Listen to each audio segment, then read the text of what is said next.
Bonjour à tous, j'espère que vous allez bien. Je suis ravie de vous retrouver dans ma vidéo favori. Alors, juste pour info, j'ai une autre vidéo que j'ai filmée il y a pas mal de temps qui concerne vraiment mes favoris de l'été et les produits spécifiques pour la saison. Et là, c'est voilà, la vidéo classique de mes favoris, donc les deux vont arriver un peu en même temps. Mais bon, je pense que ça va vous plaire. Du coup, je commence et je vous parle d'un déodorant. On va dire que je l'ai utilisé dans des conditions extrêmes parce qu'il fait très chaud dans le sud de la France, en tout cas sur Montpellier. Alors il s'agit du déodorant Schmitt, donc c'est la version géranium et qui est formulée pour les peaux sensibles. C'est une version qui me correspond tout à fait parce que voilà, avec le déodorant que j'avais acheté précédemment, j'ai eu une réaction et ça m'a quand même brûlé sous les aisselles, et avec celui-ci pas du tout. Donc en fait, pourquoi dedans il n'y a pas de bicarbonate de soude? Il sent super bon le géranium. Si vous aimez cette odeur, franchement voilà, ça, je pense que ça va vraiment vous plaire. J'ai été surprise parce que le parfum est vraiment très prenant. J'adore son format stick, très pratique du coup le matin. Tac tac tac, il n'y a pas besoin de mettre les doigts. Et puis en plus il est certifié vegan et cruelty free. Donc franchement ça c'est vraiment le top du top, hein. Il y a les petits logos, donc il n'y a pas de souci. Voilà, je vous recommande de le tester. Je sais qu'il y a d'autres parfums dans la gamme pour peau sensible. Mais je pense que je vais rester sur ce format de déo, sauf si je fais une découverte ailleurs parce que j'aime beaucoup. Alors maintenant je vais vous parler uniquement de soins. La première chose, c'est un soin que j'utilise depuis le mois de mars ou d'avril, je me souviens plus. C'est le Rare Indigo de Mahalo.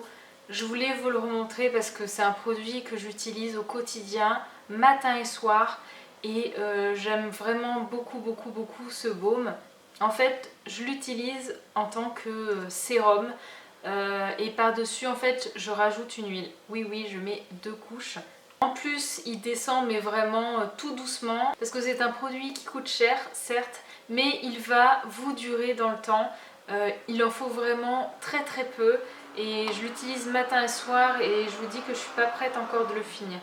Après voilà, si vous voulez vraiment en savoir plus sur ce soin, je vous recommande la vidéo donc de mes favoris où je vous ai parlé des 3 produits que j'utilise. Donc il y a le Rare Indigo, le Pétale Masque et le baume. Et dans cette vidéo, je vous décris vraiment en détail la formulation. Mais voilà, c'est vraiment un produit que j'aime toujours autant et je voulais vous le reciter dans cette vidéo. Alors je vais vous parler d'une petite lotion que j'adore. C'est la Léolotion. C'est la lotion Léalani Citrus et Citrine. Citrine parce que, vous entendez, il y a une pierre, une citrine dans le flacon. C'est vraiment trop mignon. Cette brume, mais elle est divine. Justement, dans mon rituel, je l'applique avant le baume. Donc le spray, il est juste parfait. C'est frais parce que je la mets au frigo. Ça sent super bon. La fleur d'oranger, c'est un régal. Et donc après, en fait, je la laisse à peine pénétrer. Je masse finalement mon baume, mon Rare Indigo, alors que j'ai encore la lotion sur la peau. Les bienfaits de la lotion vont aussi pénétrer dans la peau. Ça va améliorer en fait l'efficacité du baume. Les deux en fait vont très bien ensemble. Alors cette lotion, normalement, elle est faite pour les peaux qui sont plutôt, enfin, ce qui est dit mixte à imperfection. Mais franchement, c'est pas du tout mon type de peau. J'ai une peau normale, enfin en tout cas pour la saison, et elle est super agréable, elle dessèche pas. Elle a même un petit côté lissant mais très léger parce que je crois qu'il y a du sucre de canne qui est utilisé en tant qu'AHA dans cette lotion. Bon, ça, cet effet il est quand même minime, hein. Mais voilà, si vous voulez vraiment vous faire plaisir le matin et le soir avec une odeur divine made in Hawaï, voilà, foncer sur cette lotion et quand j'aurai fini celle-ci, je teste l'autre. Alors j'ai pas du tout fait les produits dans l'ordre parce que là en fait je passe au démaquillage. Alors je voulais vraiment vous parler d'un baume que j'aime d'amour. C'est le baume de ma miel. Donc voilà le joli flacon. Je vous en ai rapidement parlé dans ma vidéo sur la Botanita Box parce que dans cette box il y avait la poudre nettoyante de la même marque. En fait justement ce baume je l'ai acheté donc sur une boutique en Suède en même temps que la Botanita Box au mois de juin. D'habitude j'essaie toujours d'avoir un petit échantillon mais là en fait les photos m'ont fait totalement craquer et l'univers de la marque et c'est vrai que je suis très sensible à ce genre de choses. Je vais déjà vous montrer la boîte et vous allez comprendre. Donc on est là sur une boîte mais qui est juste magnifique au niveau du design. Donc elle est complètement dure et donc on a une languette ici qui est retenue par un petit dépliant autocollant où on a d'ailleurs tous les ingrédients. Et hop, voilà, après on ouvre la petite boîte et dedans, alors il y avait une petite, je sais pas comment on appelle ça, là, le papier transparent avec en fait une petite note de la créatrice de la marque, Anne. Et en plus, voilà, un petit livret tout mignon qui vous explique en gros comment faire le massage de votre visage. Rien que ça, déjà c'est un super bon point. Mais ça ne suffit pas et dans ce baume, on a un truc de fou. Déjà, alors je vais vous reprendre un peu la liste des ingrédients pour un peu développer la chose. Donc on a de l'huile de camélia, de noyau de mangue, de tournesol, de bourrage de koukoui, de moringa, de l'huile de riz, de baobab, de marula, du beurre de murmuru, du beurre de cacao, de l'huile de ricin, de l'huile de calendula. Et ensuite on a des huiles essentielles, alors là, de fragonia, de géranium rosa, d'ériocéphalée, de miel de myrte, excusez-moi, de titri citronné et d'eucalyptus. Autant vous dire que la composition, je suis sûre que vous êtes endormis pendant que je la lisais, parce que oui, il y a beaucoup d'actifs. Je vais vous montrer la couleur, elle est trop belle, ça donne envie franchement d'y plonger ses doigts, on aurait presque envie d'en manger. L'odeur, une odeur citronnée, mais vraiment c'est trop agréable. Vous allez voir que je vais vous dire souvent que c'est trop top, trop agréable. Ce baume, j'adore les baumes. Hein. Je pense que si vous n'aimez pas les baumes, je vais vous saouler. Mais j'adore les baumes, j'adore ces textures qu'on va faire fondre comme ça sur la peau. Donc c'est un moment en fait, voilà, comme elle met dans le petit livre, c'est un moment où on en profite pour se masser le visage, ça fait du bien. Et c'est ce que je fais, je prends un peu du baume, je le masse comme ça sur ma peau, ça me détend, voilà, le baume fond et bien sûr ça démaquille très bien. Alors, j'ai pas de mascara waterproof, je peux pas vous dire, en tout cas le mascara que je porte, ça l'enlève parfaitement, voilà, ça nettoie très bien la peau. Et ensuite j'applique une lingette que je mouille d'eau chaude, pas trop chaude, et je rince après mon baume comme ça. Il faut savoir quand même qu'il s'émulsionne très légèrement, il laisse pas non plus trop une sensation très grasse sur la peau. Donc si vous n'avez pas l'habitude de rincer votre baume avec un linge chaud, vous pouvez quand même l'émulsionner un peu, ça va se transformer légèrement en lait. Vous pouvez enchaîner après avec votre nettoyant et ça part très bien et après voilà, ça va vite enlever ce côté gras.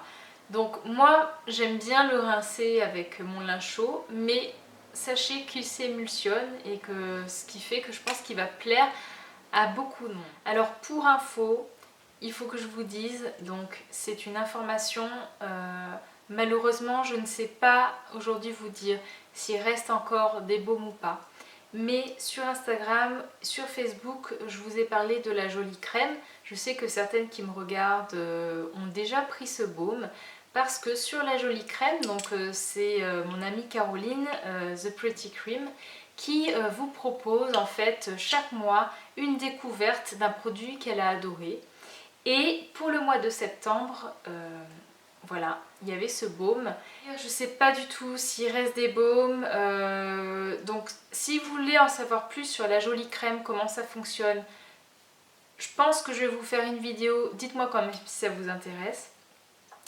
Mais voilà, Caroline elle aime voilà, aussi les beaux produits comme moi, et si comme elle et moi vous aimez ce genre de produits, je vous conseille vraiment de vous inscrire sur sa newsletter. Alors je reste justement avec la Jolie Crème parce que donc, quand elle a lancé le concept, on était au mois de juin il me semble, ou juillet, non juillet. Et le premier produit qu'elle a proposé, c'est une huile Lil Fox Miami, maracuja et rose. Et c'était un véritable coup de cœur. Donc c'est un format qui fait 10 ml, qui est quand même assez grand. Je vous l'ai posté plusieurs fois sur Instagram. Et en fait, elle proposait donc cette huile pour la modique somme de 35 €. Sachant que je ne sais plus combien elle coûte en dollars, mais c'était carrément avantageux. Cette huile, elle est mais méga top, je l'adore, j'adore son parfum, tellement subtil. Justement, on sent un peu le fruit de la passion, et avec la rose, si vous n'aimez pas l'odeur de rose, ne vous inquiétez pas, c'est tellement subtil, c'est trop agréable. Cette huile, elle est enveloppante, elle est réconfortante. Je pense qu'elle plaira à un grand nombre d'entre vous parce que elle pénètre quand même très bien dans la peau, et en même temps, voilà, elle laisse cette sensation de confort. Elle efface les traits. En fait, voilà, elle est vraiment trop agréable. Tellement que en fait je l'économise, c'est-à-dire que je ne veux pas finir le flacon. Donc voilà, je l'utilise pas au quotidien pour essayer de la prolonger et de ne pas la descendre trop vite. Je voulais un peu reparler quand même brièvement de la Jolie Crème. Si vous voulez vraiment que je vous en parle, je vous ai dit, dites-le moi. Mais ce qui est super, c'est que dans la newsletter, en fait, Caroline a fait un interview avec la créatrice de la marque. Et c'était super intéressant de voir comment elle fabrique ses produits, comment elle fait ses compositions, elle, quel est son rituel. Donc voilà, en plus d'acheter un produit, vous en savez beaucoup plus sur la marque, sur comment l'utiliser. Donc voilà, c'est vraiment un coup de cœur, et la Jolie Crème, du coup, c'est aussi un favori parce que on fait vraiment de belles découvertes, en tout cas pour cette huile. Alors j'ai un dernier produit dont je voulais vous parler. Malheureusement, et ça c'est un petit peu le défaut du produit, c'est que le packaging s'est complètement effacé et voilà, c'est illisible. Donc c'est une huile de Jardin des Zen, et c'est la version anti-imperfection équilibre que j'utilise en fait depuis le mois de juillet, et ouais, j'en suis à peu près à là, donc je l'ai vraiment bien descendu. Ça a été mon huile de l'été que je combinais du coup avec le rare indigo. Donc je mettais d'abord le rare indigo et ensuite 3-4 gouttes de cette huile, et c'était parfait. De temps en temps j'utilisais une autre huile dont je vous parlerai sûrement le prochain mois. C'est l'huile Louel, mais voilà, je ne veux pas tout de suite vous en parler, je veux vraiment avoir un avis sur ce sujet. Sur l'huile en tout cas. Jardin des Zen, en fait, c'est une marque qui est française, qui fait des produits de très belle qualité. Cette huile, elle est à 100% issue de l'agriculture biologique. Donc vous avez vraiment une composition, mais au top du top. Là, on est dans le parfait. Donc ces actions en fait, c'est que voilà, comme c'est écrit, elle est anti-imperfection équilibre. J'avais envie d'utiliser une huile qui maintienne ma peau dans un bel état, d'éviter qu'elle s'encrasse, et donc c'est pour ça que j'ai utilisé cette huile pour cette saison. Cette huile, elle assainit la peau, elle rééquilibre du coup la production de sébum, elle résorbe les imperfections, elle affine le grain de peau et elle hydrate bien sûr. Elle n'est pas du tout asséchante ou vraiment elle a un effet hyper riche sur la peau. Alors je vais vous montrer sa couleur. Voilà, elle a une jolie couleur jaune. Le flacon est joli quand même, hein, tout blanc. Et son odeur est vraiment super agréable. Donc ce qui est bien, c'est qu'ils mettent les notes. Donc dans les notes de tête, on a du petit grain et du citron. Dans les notes de cœur, de la lavande et de la fleur d'oranger. Et dans les notes de fond, de clou de girofle et du patchouli. Et c'est vrai que ça m'a vraiment beaucoup plu niveau odeur. Je trouvais que c'était très recherché, ça m'a vraiment fait plaisir finalement de l'utiliser au quotidien. Il y a tout un petit fascicule qui explique justement comment se masser pour appliquer l'huile. Voilà, c'est très très bien fait. Je suis très contente de cette découverte. Alors pour finir, je vais vous parler de 2 produits qui ne sont pas du tout sur la beauté. J'ai pas trop l'habitude de parler de ce genre de produit, dites-moi si ça vous intéresse. Je me dis que en fait pourquoi pas.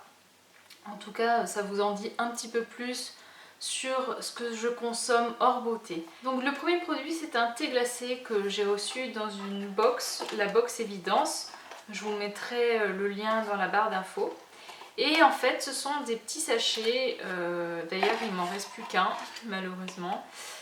Qu'on met dans à peu près 1,5 litre, 2 litres d'eau.